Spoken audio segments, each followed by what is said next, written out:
In this video, I'm going to use the CX300 to test and align a mobile duplexer UHF band. So to start out with, the CX300 has been set to factory defaults. Actually, it's just booted up. So I'm going to go to the grid and I'm going to select my spectrum analyzer. Say done. And here's the spectrum analyzer. So I'm going to use a kind of the large menu selection here to configure the instrument. This particular duplexer, I'm going to configure for 460 megahertz and 465 megahertz. Those will be the pass and reject bands. So I'm going to use my RF input port. It's the higher sensitivity port. I want to set my top of scale reference line to plus 15 dBm. I want to set my attenuation to manual mode, and I'm going to give it 10 dB of input attenuation, and I'm going to change my scale per division to 15 dB per division. I want to leave my frequency mode to center span. I want to change my span first to 10 megahertz. That's the window size that I want. And since my two targets are 460 and 465, I'm going to set my center frequency to 462.5, shoot right in the middle.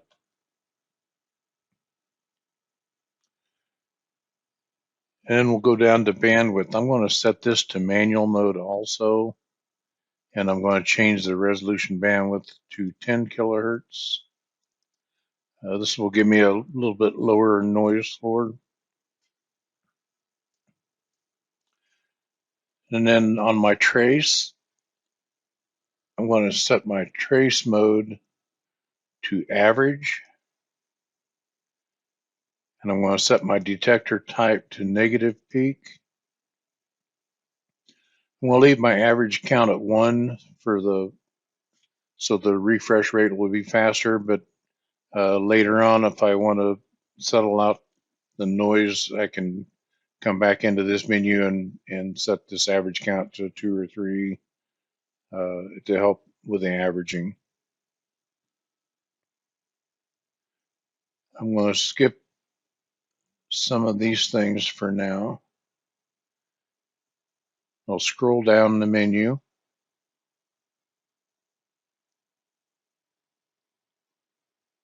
And we'll go down to the tracking generator section. I'm going to set the output port first to do RF output instead of RF duplex because I can get more signal out of the RF output port. And I'm going to set that level to plus 5 dBm. And I'll enable that. And let's just take a look at where we're at. So right here, I can see roughly this is my noise floor. That's going to be low enough for what I'm doing today. So I don't need to do any further optimizations. So the first thing I need to do is I need 2 test cables. And I've got one cable connected to my RF output port, and I have another cable connected to my RF input port. I'm going to connect these 2 test cables together so that I can do a calibration to eliminate any loss that's in those test cables, so those are not a factor in the insertion loss measurement. So to do that, I'll open up this top menu, back out, and I'll go to trace. I'm going to set this as a reference trace. So that took a snapshot of this, and I'm going to go to reference mode, and now that's a 0 reference. So it's zeroed out any loss those two test cables have. So those are no longer a factor in the measurement. So now I'm going to connect my RF input port to the duplexer's antenna port, and I'm going to connect my RF output to the low side of my duplexer, and I have a 50 ohm termination connected on the high side, and this is what I'm seeing. I'm going to turn on a couple of markers with this marker icon. I'm going to set marker 1 to 460 megahertz because that's a target. And I'm going to click on this marker function and select a marker 2. And I'm going to set it to 465 megahertz. So now I have 2 markers enabled. I can change this to the marker table so I can see the levels of each marker. So right now I can see I have 0.96 dB insertion loss in my pass band, and currently it's at minus 105 area. And just quickly, I'm going to swap my load and cable so we can see the other side real quick, just to see what we're starting with. So there on this side, I got minus 90 roughly and 1.15 dB insertion loss. So this duplexer has a minimum isolation specification of 75 dB. So I'm going to use a horizontal marker. We'll go back to markers, change this to horizontal. I'm going to turn this on, and I'm going to set a minus 75 dB marker. So I will want any notches to be below this line. So I'm in good shape so far. So this duplexer has actually already been tuned. So I'm going to detune it now, and we'll bring it back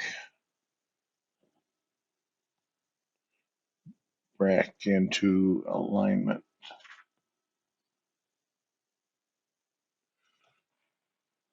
So there I've kind of detuned it pretty drastically.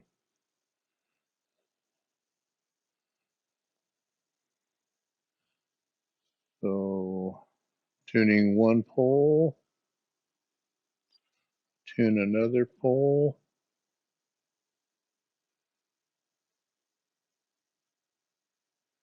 And I'm just tuning it to the marker location.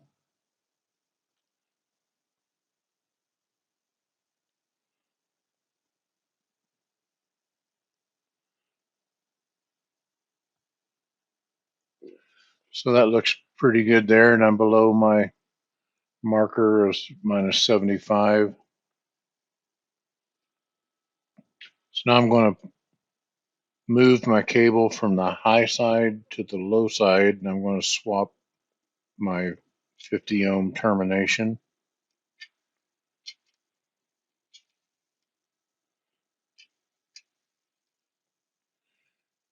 And there it is. So let's tune on it some as well. So I've changed all 3 poles. I want to bring this one back to the marker.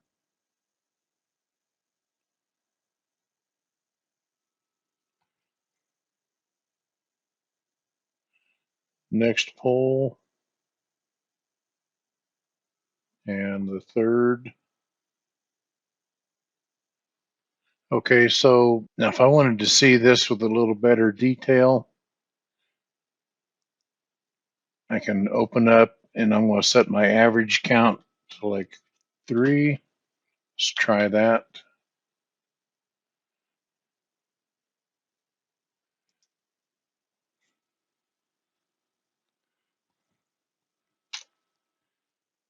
I'll move this just a little bit. It looks pretty good. We'll turn on the marker table. So marker 2, I've gotten a bit in the area of 100 dB and 1 dB insertion loss in the pass band. And if I like, I'll go ahead and leave it like that. I'm going to swap the cables.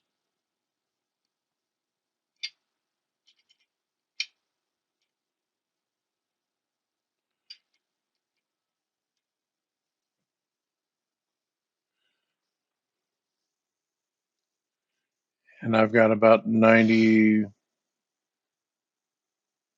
dB roughly and minus 1 dB insertion loss in the pass band. Other things I can do is I can come up, I can set this trace type to capture. Now that one's locked in, and I can select a second trace. I'll set it to average, and I'll move my cable and load again.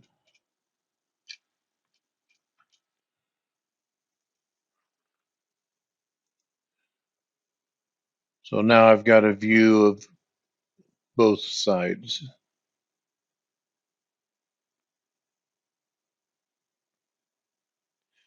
And the marker's measuring the live trace.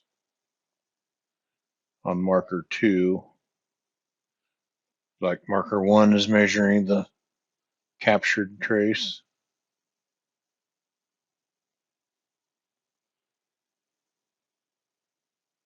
And if I like, I can use this camera icon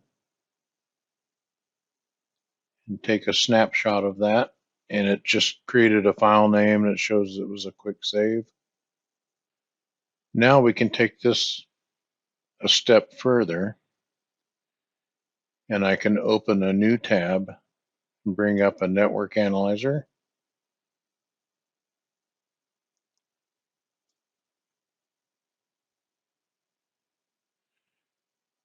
And I'm going to go into this menu here, and I'm going to set the span for 10 megahertz, center frequency of 462.5 megahertz. I want to measure return loss.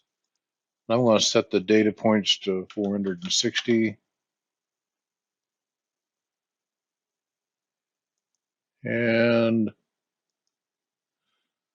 let's again turn on some markers. 460 megahertz. Oh, span I didn't set right. 10 megahertz.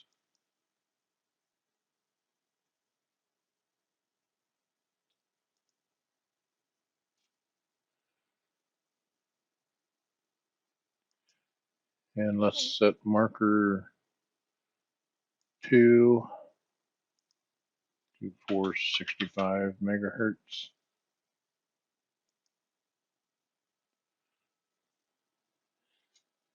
So I'm going to put a 50 ohm termination on the antenna port and on the high side, so my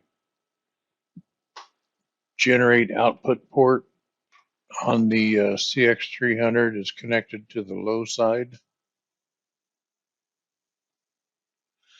So I can see with the VNA, the return loss, I might possibly move that just slightly. So I'll try tuning that just a little. It was just a very minor.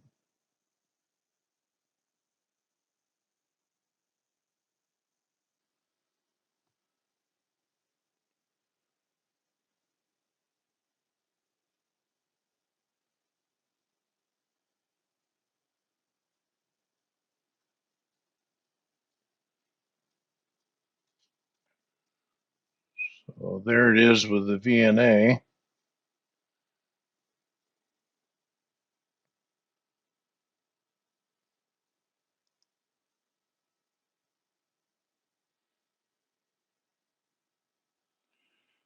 I want to move it to the high side.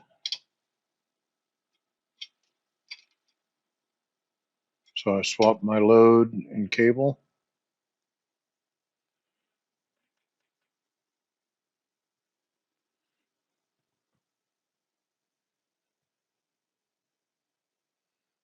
Just a minor touch there.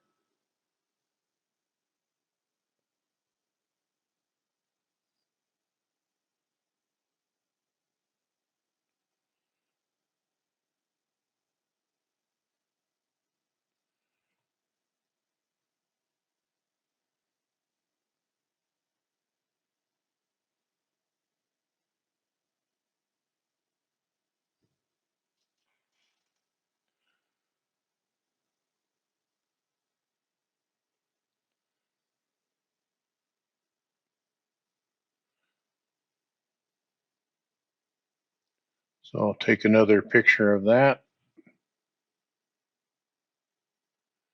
Maybe let's do the same thing. Let's go in, do a trace, change this to capture. And I'll enable trace 2, set it to clear and right.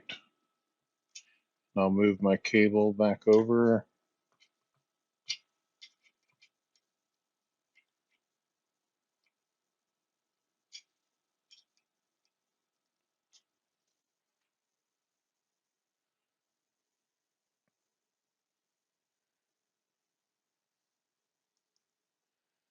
And take a picture of this as well.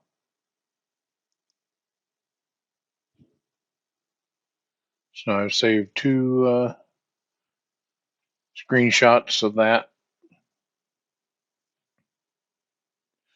And I think we're aligned and documented.